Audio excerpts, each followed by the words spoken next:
People in ancient Greece believed that there were gods and spirits that could control what would happen to you. Most people thought that you could control those gods and spirits through sacrifice, prayer, and living a good life. The most important spirits and gods were natural things like rain and how plants grew. If you controlled this successfully, you would have enough food, and if not, you might starve. Usually, whole towns pray and sacrifice together for these big things. When an earthquake or plague hit a town, people thought it must be something the whole town had done wrong. In your own family, you prayed and sacrificed for a sick child, a safe trip, or even for success. Most people thought it mattered by how you behave. Good people had good things happen to them, and bad things happen to bad people. In order to get good in return, people in ancient Greece pleased their gods by sacrificing animals. When we say sacrifice, we mean that you have to give out something, you want to get something else. In Greece, sacrifice means killing a dead animal and offering part of it to the gods or to one specific god, while eating the rest of it by yourself. People began to kill dead animals because somebody decided that he or she owed something to a god, or that he or she wanted something from a god. Once you had decided to sacrifice, you will call together a suitable group of people to participate. There are different types of sacrifices, either on small or large animals. Small sacrifices usually involve smaller animals such as chickens.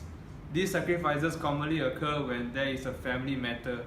For example, when somebody is sick, 1 or 2 chickens will be sacrificed with the family standing around. Then, the chicken will be cooked and eaten together during dinner. One important rule is to offer the gods the fats and bones of the sacred animal, while you roast the remaining meat over fire. As for the larger animals, there are mostly sheep, goats, or steers, or deer.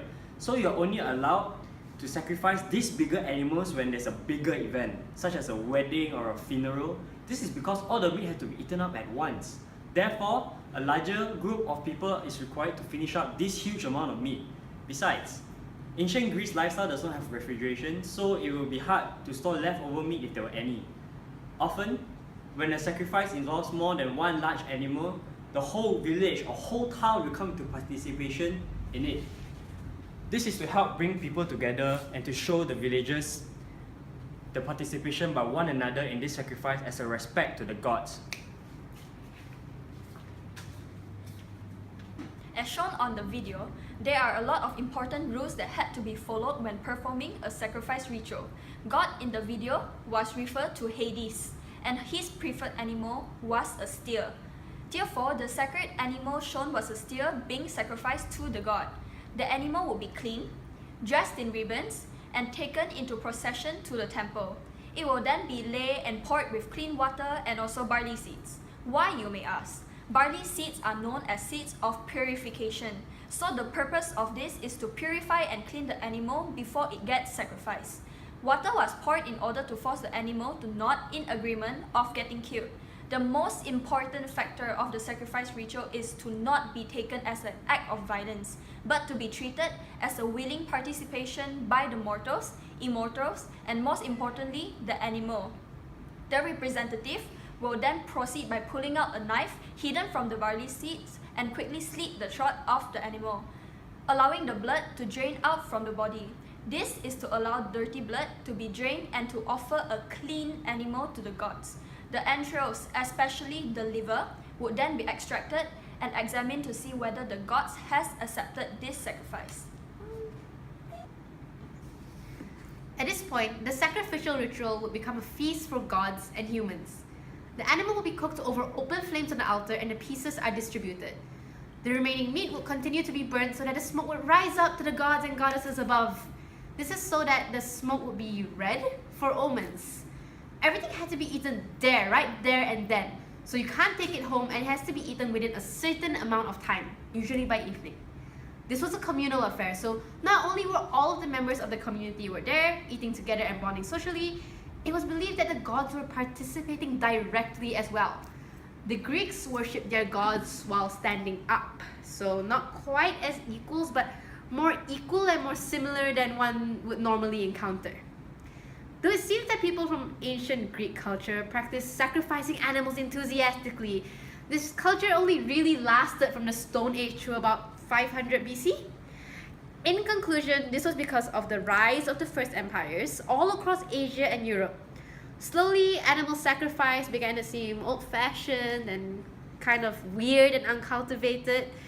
Therefore, it was no longer practiced in the modern age.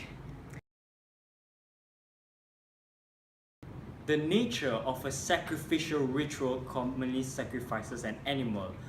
The animal chosen depends on what the god favors most. For example, if the Greek god favors a steer, then a steer shall be sacrificed. The steer is then killed by a representative. Before the sacrifice, the stew will be clean, dressed up in ribbons, taken in the procession to the temple. It will be placed on an altar and pour some barley seed and some water onto the stew. The reason why the water is poured on the head is to force the animal to nod in agreement. So the sacrifice will not be treated as an act of violence. So it must be an act where everyone is willing to participate, especially the animal. Then the person performing the ritual would pull out a knife that was hidden in the barley. The knife will be quickly used to slit the animal's throat, allowing the blood to quickly drain into the receptacle. The steer's liver will be extracted from this animal and examined whether the god has accepted this offer. If so, then the ritual could proceed. At this point, the sacrifice ritual would become a feast for gods and human alike. Everything had to be eaten there in that area rather than be taken home, and it had to be eaten within a certain amount of time, usually by evening. This is so that all members will be eating together and bonding socially. It was also believed that the gods were participating directly as well. Most important thing to know here is that the Greeks did none of this while sitting down. They eat, feast, and bond while standing up. The Greeks worshipped their gods while standing up. Not quite as equals, but more equal and more similar than one normally encounters. So that's the conclusion for Greek sacrifice ritual. I hope that you learned something from here.